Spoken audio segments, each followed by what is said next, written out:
Nah, Bapak Ibu semua, itu sedikit tentang dan beberapa teknologi yang ada di dalam smart agriculture. Saya hanya menyinggung 2 saja begitu ya. Tadi big data, analitik dan machine learning. Untuk sesi berikutnya saya akan share terkait dengan penerapan machine learning di dalam pertanian. Bapak Ibu, ini kalau nanti ingin melihat bagaimana perkembangan riset di Smart Agriculture di IPB, nanti bisa melihat di model agrosistem cerdas 4.0 bisa dilihat di sini. Jadi luas cakupannya tadi mulai dari farm of farm sampai dengan agrosistem terotomasi. Yang pernah kami lakukan dan sedang kami lakukan, ini yang pertama adalah menganalisis kesesuaian lahan bawang putih ya Bapak Ibu, ini menggunakan pendekatan machine learning. Jadi seperti disampaikan tadi, bawang putih ini menarik buat kami karena di atas 90% ini masih impor Indonesia ini ya. Ini harapannya Kementan ini di tahun 2045 itu sudah swasembada begitu ya. Jadi ini ingin memberikan sedikit kontribusi ke sana. Kami menerapkan 2 metode di sini, ada untuk clustering, spatial clustering menggunakan DBScan ya, density based spatial clustering of application with noise, dan yang kedua menggunakan algoritma spasial yaitu spatial decision tree. Harapannya untuk melihat kesesuaian lahan untuk bawang putih. Kami mengambil data dari berbagai sumber Bapak Ibu, jadi data klimat, kemudian data dari lahan, data tanah, jadi semuanya bentuknya adalah data vektor dan tabular. Jadi kami olah begitu ya, seperti itu. Kemudian kita gunakan algoritma DBScan untuk melihat profil. Jadi ini adalah klaster dari lahan ya di 2 area Magetan sama Solok untuk berdasarkan profil karakteristik secara tumbuh bawang putih. Ini adalah hasil profilingnya, nanti bisa dilihat. Kemudian decision tree, karena datanya adalah data spasial Bapak Ibu, kami menerapkan algoritma spatial decision tree untuk membangun model kesesuaian ini. Jadi ini outputnya kami plot gitu ya dalam bentuk map, sehingga terlihat di mana area yang paling sesuai di budidayakan bawang putih di sana gitu ya, di Solok dan Magetan. Ini sedang kami bangun saat ini Bapak Ibu. Ini SPK-nya, jadi dari hasil modeling tadi kita bangun dalam sebuah sistem pendukung keputusan. Ini masih berjalan. Berikutnya masih bawang putih, tapi kami ambil dari Citra Sentinel 1A ya. Jadi ini adalah Citra Sentinel, ini Bapak Ibu visualisasi menggunakan Snap ya.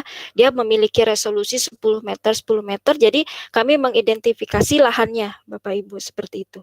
Nah, ini untuk mengambil sampelnya di mana sih lokasi yang ditanami bawang putih itu tim kami ke Sembalun Lombok ya, karena ini satu area yang jadi program pemerintah untuk pengembangan atau budidaya bawang putih.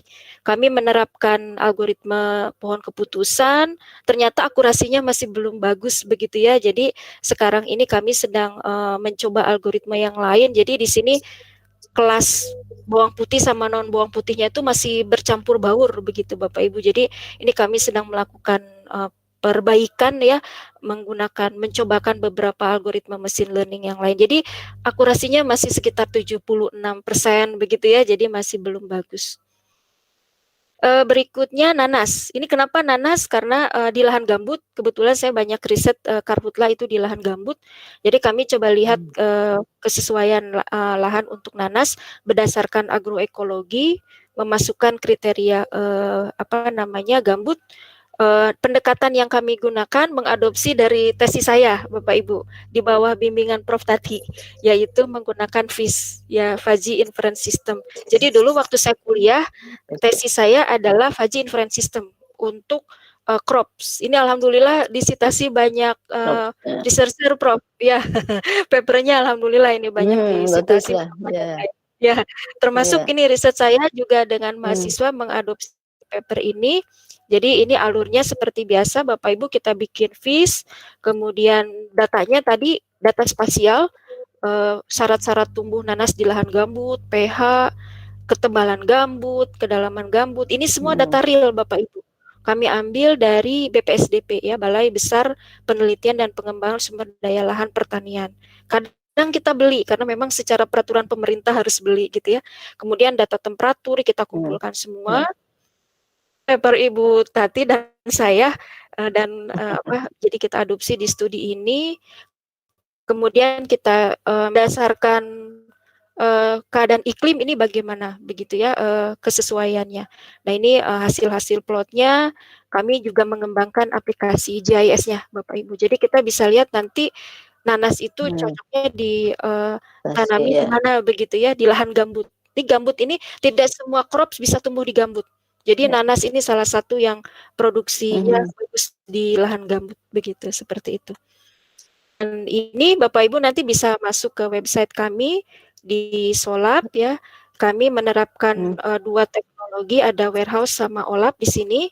Targetnya adalah membangun yang namanya summary historical dan data saat ini dari komoditas pertanian.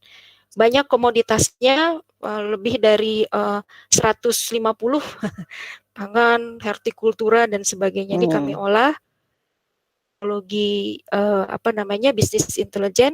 Bagi adik-adik yang tertarik melihat studi ini, silahkan bisa masuk ke paper kami ya. Di sini nanti sudah dipublikasikan. Ini pendekatannya adalah spasial juga karena tadi saya banyak di spasial. Ini contoh tampilannya ya Bapak Ibu. Nah ini mappingnya. Ini untuk seluruh kabupaten di Indonesia. Saat ini kami masih jalan Prof riset ini karena ingin kita buat dalam real time OLAP. Harapannya nanti cita-cita ke depan ini memberikan kontribusi lah untuk pertanian di Indonesia. Bapak Ibu juga kalau yang robotik nanti silakan bisa masuk ke website ini. Nanti kalau masih ada waktu ya, itu ada video pendek sekali ini tentang robot penyiram tanaman dibangun oleh Ibu Karlisa, rekan kerja saya di Ilkom IPB. Ini yang menarik lagi nih adik-adik, ada Asura, Smart Assisting Robot to Increase Harvesting Capacity. Nah ini nanti silahkan yang ingin lihatnya, ada videonya oleh Bu Diah, nanti boleh di-share. Ini kalau ingin belajar Smart Agriculture, ada dua jurnal yang menarik, ada Computer and Electronic in Agriculture, ada Artificial Intelligence is Agriculture. Nah ini papernya bagus-bagus, riset-riset terkini ada di sini. Kami tahun lalu ada conference yang pertama untuk Computer Science in Application in Agriculture. Ini Bapak Ibu bisa melihat paper-paper proceedingnya ya, riset-riset terkini yang kami lakukan di IPB terkait dengan agriculture. Ini penutup dari saya, Bapak Ibu dan adik-adik semua. Jadi kita nih orang ICT lah ya, terutama di sistem cerdas, ini sangat ditunggu kontribusinya untuk pengembangan pertanian di Indonesia. Dengan menggabungkan dua area ini, ICT dan agriculture, mudah-mudahan ke depan kita memang bisa mewujudkan smart agriculture di Indonesia. Untuk apa? Supaya tadi ya, kualitas, kuantitas produk-produk pertanian menjadi lebih meningkat, kebutuhan labor juga menurun, supaya tadi petani sejahtera, tanamannya sejahtera, ternaknya sejahtera, dan akhirnya rakyatnya sejahtera. Jadi sangat ditunggu peran-peran kaum milenial begitu ya untuk gabung di riset-riset smart agriculture. Demikian yang bisa saya sampaikan. Mohon maaf atas kekurangan dan kata-kata yang kurang tepat. Saya tutup dari saya. Assalamualaikum warahmatullahi wabarakatuh.